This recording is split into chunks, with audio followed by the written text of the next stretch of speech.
देखिए, कल जो बातें हुई, जो जेपी नड्डा जी ने सिवान में मंच से कहा, उस पे उन्होंने विकास की बात नहीं की। 15 साल पुराने अपराध की बात हुई, शहाबुद्दीन के मुद्दों की बात हुई।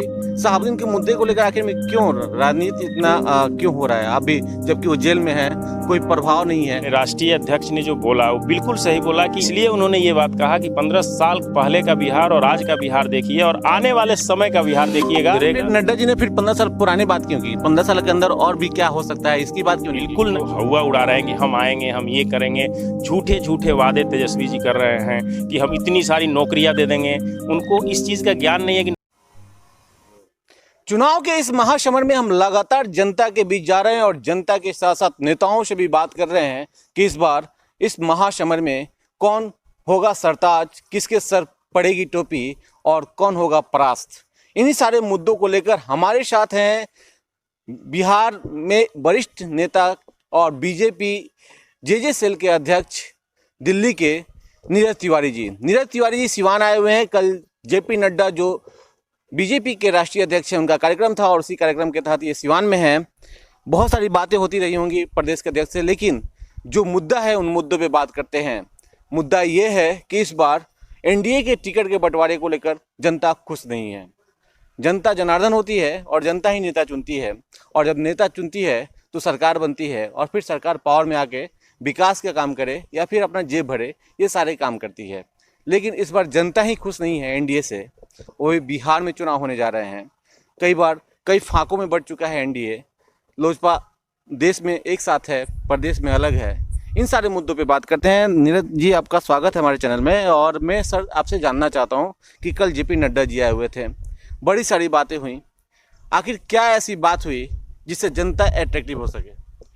देखिए, जनता ऑलरेडी एनडीए से अट्रैक्टिव है और एनडीए का जो कार्यशैली है उस कार्यशैली से जनता बिहार की उम्मीद बैठी है। और हमारे माननीय प्रधानमंत्री ने जो सपना देखा है एक बिहार के लिए, उसके लिए जनता एकत्रित होकर एनडीए की सरकार नीतीश जी के नेतृत्व में बनने जा रही है। इसमें कहीं से कोई शंका और शुबा की बात नहीं है। देखिए, कल जो बातें हुई, जो जेपी नड्डा जी ने सिवान में मंच से कहा, उस पे उन्होंने विकास की बात नहीं की। उन्होंने कहा कि 15 साल पहले का राज्य देखिए, 15 साल बाद का देखिए। तो जनता जिस विकास के लिए जानी जाती है, विकास उसका मुद्दा होता है, शिक्षा हो, रोजगार हो, इन सारे मुद्दों पे बिल्कुल बात नहीं हुई।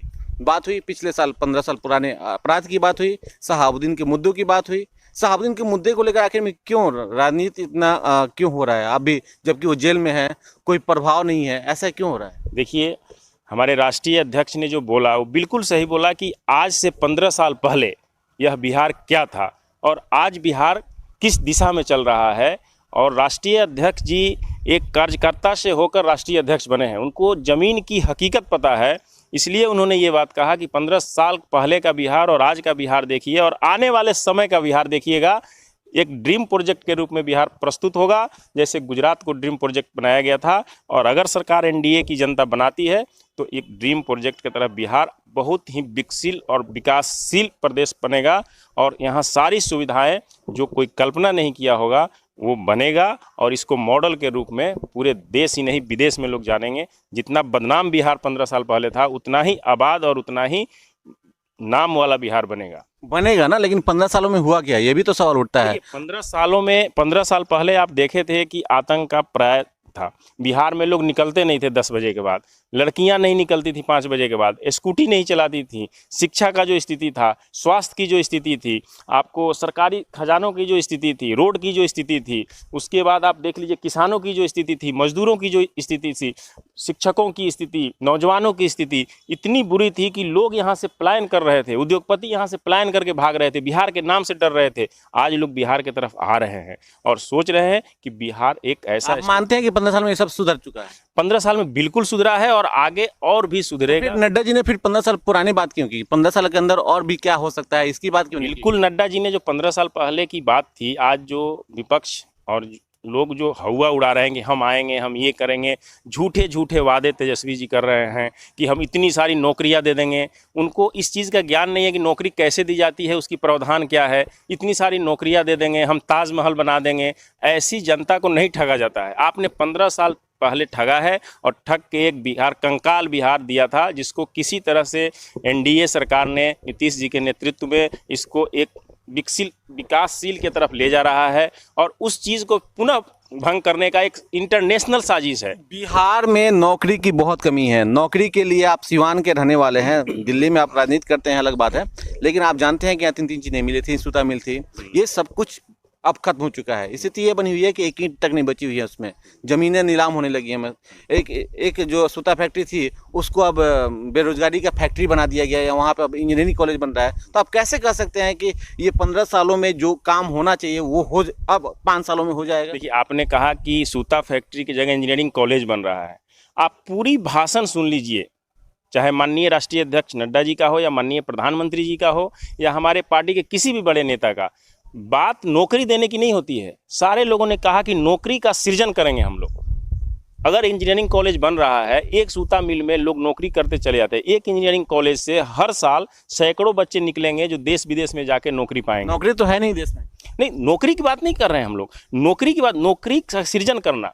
अब फैक्ट्रियां अगर बैठेगी, कॉलेज अगर आएंगे, बेरोजगारी का सृजन करना है। अगर नौकर बच्चे पढ़ लेंगे और नौकरी ही नहीं रहेगी तो बेरोजगारी का जब बच्चे पढ़ेंगे तो नौकरी के बजाय उनमें जब हुनर होगी। आप देखिए, प्रधानमंत्री की बहुत सारी योजनाएं चल रही है। अगर मान लीजिए हम पढ़ लिए तो कोई जरूरी नहीं है कि हम नौकरी ही करें फैक्ट्री। आपको नहीं लगता है कि बेरोजगारी काफी है और वो जो मिल जो टूट के अब इंजीनियरिंग कॉलेज में तब्दील हो रहा है, वो इंजीनियरिंग कॉलेज नहीं बल्कि मिल ही बनना चाहिए ताकि वहाँ लोग नौकरी करें? देखिए, एक मिल में मैक्सिमम एक लिमिटेशन में लोग नौकरी नहीं, तीन मिले में जो भी चीज़ें लिमिटेशन में लोग नौकरी करेंगे। अगर एक कॉलेज बनता है उससे हर साल सैकड़ों बच्चे निकलेंगे जो कई तरह का सृजन करेंगे। कोई अपना छोटा फैक्ट्री खोलेगा, कोई मतलब आत्मनिर्भर भारत के तहत छोटी छोटी अपने घर में भी कुछ प्रोडक्शन करके बेचेगा। तो ये हम लोग हमेशा ये बात करते हैं, भारतीय जनता पार्टी चाहे हमारे बड़े नेता जितने भी हैं सब ये कहते हैं कि नौकरी देने से ज़्यादा नौकरी का सृजन करने में विश्वास करो ताकि आत्मनिर्भर हो सके नौजवान और उसको किसी के सामने हाथ नहीं फैला। फिलहाल तो बेकार है। अब जो देखेंगे कोरोना काल में किस परिस्थितियां में बिहार में मजदूर आए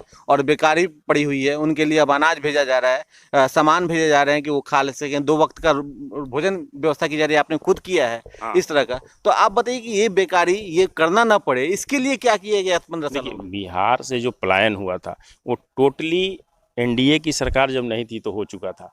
एनडीए की सरकार आई, उसके बाद एक प्रोजेक्ट बनाया जा रहा है कि जो भी लोग आया, आज कोई आदमी भूखा नहीं रह सके। आप देखें कि सारे लोगों के लिए अन्न का व्यवस्था प्रधानमंत्री ने किया और आ रहा है। नौकरी की व्यवस्था क्यों नहीं, नौकरी की भी व्यवस्था की बात जो चल रही है, नौकरी का व्यवस्था नहीं हो रहा है। उनको सिर्फ आत्मनिर्भर बनाया जा रहा है कि आप नौकरी के लिए हाथ नहीं फैलाएंगे, आप जहां हैं वहीं सृजन कीजिए। अगर आप खेती करते हैं तो आप पूरे देश में कहीं अनाज बेच सकते हैं।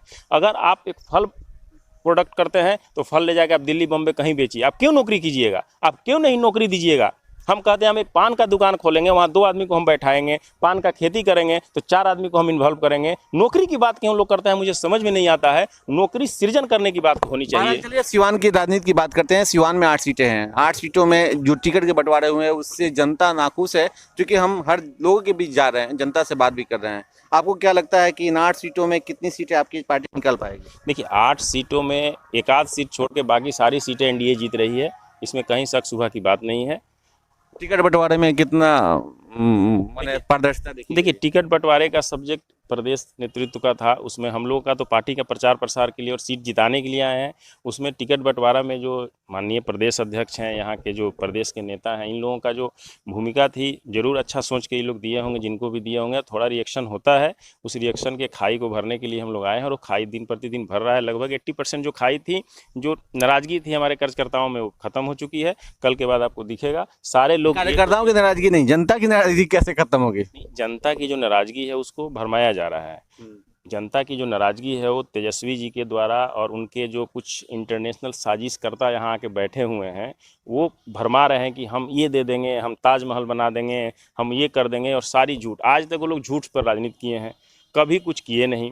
अगर झूठ पर राजनीति नहीं करते, चरवाहा विद्यालय खुला, आप एक चरवाहा विद्यालय बता दीजिए कि आज सफल हो, एक फैक्ट्री बता दीजिए जिसका उन्होंने उद्घाटन किया हो। सब में कहीं ना कहीं और जो था वो भी तो नस्ताभूत हो गया। नहीं, नस हम लोग ने नहीं किया, नस एनडीए सरकार ने। 15 सालों में क्या हो? 15 साल में आप रोड देख लीजिए, आप कृषि का देख रोड, नाला, बिजली, ये सब मूलभूत आवश्यकताएं हैं, सरकार उसका टैक्स देती है, उसको करना ही है।